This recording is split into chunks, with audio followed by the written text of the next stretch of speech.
السلام عليكم ورحمة الله وبركاته. فيديو جديد، حلقة جديدة مع الفارس. فيديو النهاردة يخص كل مصري،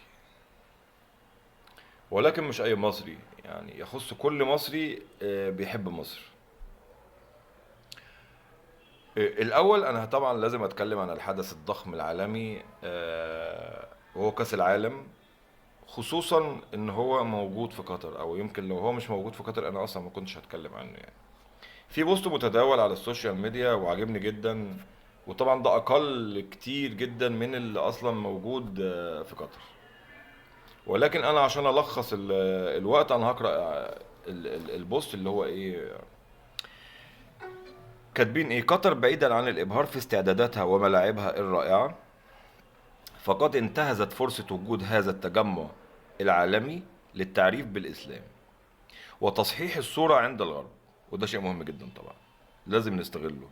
واذا ما استغلناهوش يبقى احنا، او مش احنا يعني، لان احنا كمصريين لو مكان قطر ما كناش هنستغله، بدليل ان احنا بننظم آه، كاس الامم وبننظم حاجات كتير جدا، عمرنا ما عملنا حاجه زي كده.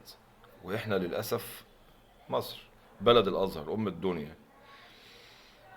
يقول ايه: احاديث نبويه في كل ركن عن سماحه الاسلام وعمل الخير وحب الخير للغير. غيروا كل مؤذنين المساجد وجابوا ناس صوتهم حلو، ووصلوا سماعات في كل ملعب تسمع اللعيبة وكل الموجودين صوت الأذان. أظن ده شيء رائع، لدرجة إن مسؤول كرة إنجليزي قال ده أحسن حاجة سمعتها في حياتي. طبعا ممكن نقول إن الراجل المسؤول الإنجليزي ده ما يسواش حاجة عندنا، ولكن هو مش مسلم.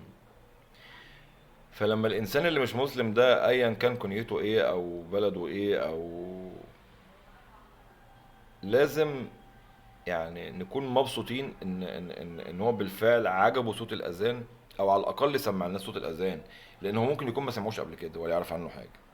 تمام.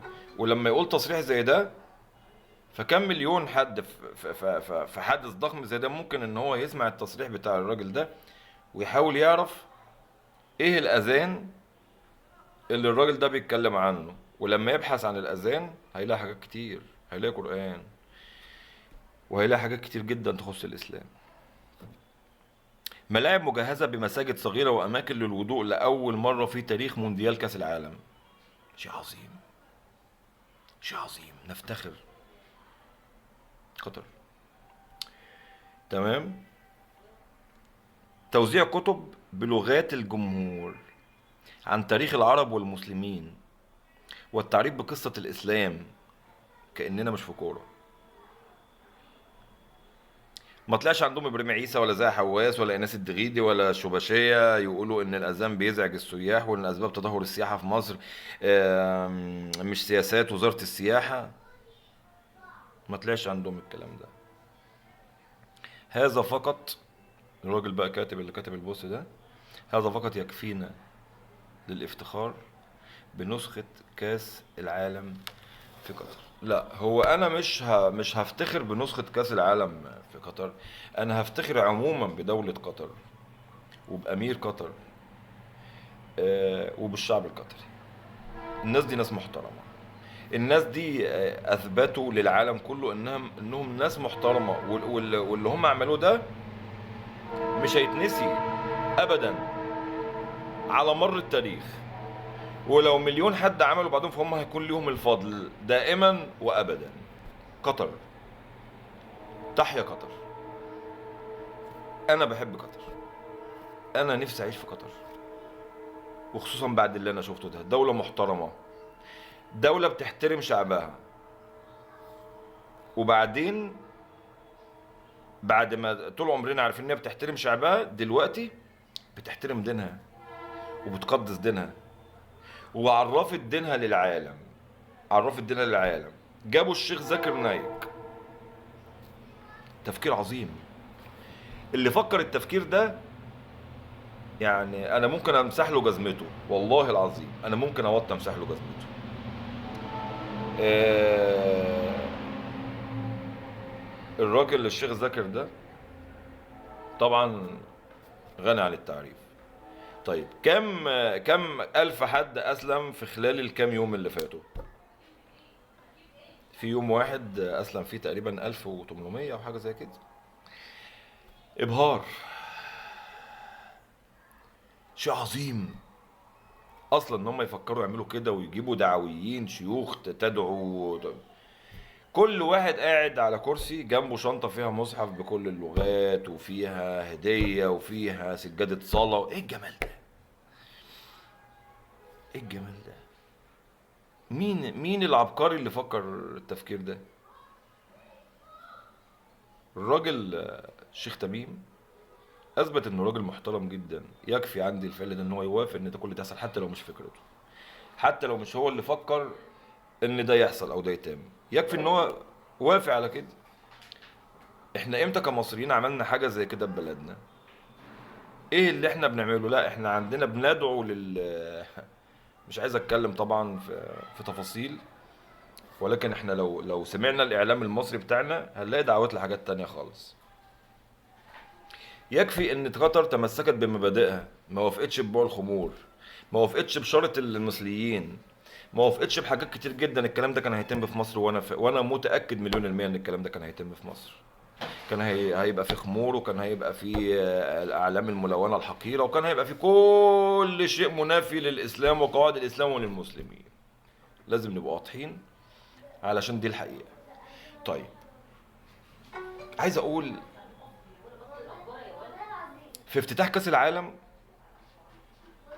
وانا قاعد بتفرج على الافتتاح، احنا ممكن كنا نقدر ننظم افتتاح اكتر احلى من كده على فكره. يعني احنا في الحاجات دي جامدين قوي يعني. والاهرامات بقى والدنيا والاثار والحاجات الحلوه دي اللي هي اصلا بتخليك تعمل افتتاح بدون شيء. يعني مجرد ان انت بس رحت خدت الناس حطيتهم عند الاهرامات وعملت شويه الضوء والصوت والحاجات دي، فانت عملت حاجه جامده جدا بتبهر العالم. لكن انا بقى مش كل ده اللي يهمني. انا اللي يهمني الشيخ تميم. على فكرة أنا ماليش في التعريض، مش بعرض له، مش هيسمعني. يا ريته يسمعني، يعني يا ريته يكون سامعني ويستضيفني في قطر، وأعيش في قطر أنا وأولادي طول عمرنا، أتمنى يعني. الراجل اعتز كمان باللغة العربية، ما اتكلمش انجليش خالص. كل الكلمتين اللي قالهم في الافتتاح قالهم باللغة العربية، مع انه على فكرة الراجل ده بيتكلم انجليزي بطلاقة، تمام. ولكن هو اعتز بدينه وببلده وبلغته من الالف للياء. وانا قاعد بتفرج انا حسيت بالقهر، اقسم بالله انا حسيت بحزن شديد جدا. مصر ام الدنيا، حضارة 7000 سنة، الاثار، الخير، كل شيء عندنا يؤدي الى النجاح. ولكن عندنا شيء قزمت مصر، عندنا ناس جعلت مصر قزم وسط الدول. لما اشوف ان قطر اللي هي دولة صغيرة وبالنسبة لحضارة وتاريخ مصر طبعا يحسب ليهم الانجاز والاعجاز اللي هم فيه، ولكن انا بتكلم على السنين، فرق السنين وفرق الحضارة والكلام ده كله، تمام. زي قطر، زي الامارات، زي الدول اللي نهضت في وقت قياسي وصغير، اللي المفروض مصر دلوقتي ام الدنيا، خزائن الارض. لما جينا علشان نحاول ندخل في قصة ان احنا نحاول ننظم كاس العالم، اخدنا صفر. الناس وقتها قالوا احنا ما لقيناش تاكسي حتى ينفع ان احنا نركبه ببلدكم، ما عندكوش ملاعب، ما عندكوش. ده شيء يزعل.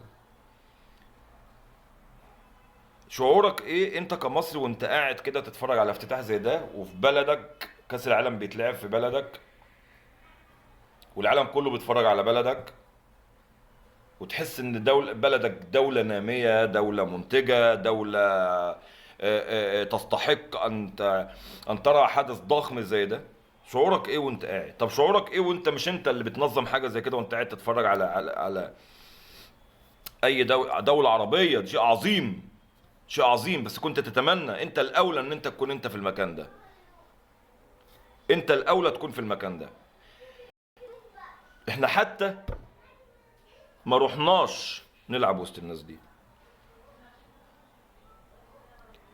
اظن شفتوا امبارح السعوديه لما كسبت الارجنتين. الاجنده بتتغير، العالم بيتغير. السعوديه كسبت الارجنتين. طبعا ممكن تقول ايه التافه ده، سعوديه ايه وارجنتين ايه وكوره ايه؟ لا يا حبيبي، لا يا حبيبي، دي السياسه الاولى في العالم هي الكوره. الارجنتين المصنف الاول للفوز بكاس العالم، هي والبرازيل. مصروف ملايين الدولارات على لعيبه، وعلى منظومه ضخمه جدا عشان تكون الارجنتين. فمش حاجه سهله انك تفوز عليها. عارف يعني ايه تفوز عليها وفي كاس العالم؟ ده انت لو لعبت الناشئين عندهم وتعادلت معاهم انت هتعمل حفله. حدث ضخم، تنظيم. السعوديه عندها اداره ناجحه، اداره محترمه، اداره، انا بتكلم على اداره كوره مش على اداره دوله، ماليش دعوه